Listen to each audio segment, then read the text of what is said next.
This is your boy, the yacht broker, Troy T. This is what you call a coral reef. Look at all the barnacles growing underneath this boat. This is a boat that has not been bottom scrubbed in a long time. Let's take a closer look. Take a look at all this. This is not supposed to be. This is all the mechanisms for your flaps, and this is all your mechanisms for your swim platform. You can see there's a whole coral reef.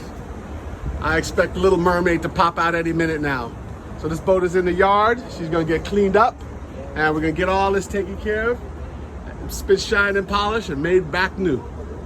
Don't let this happen to your boat.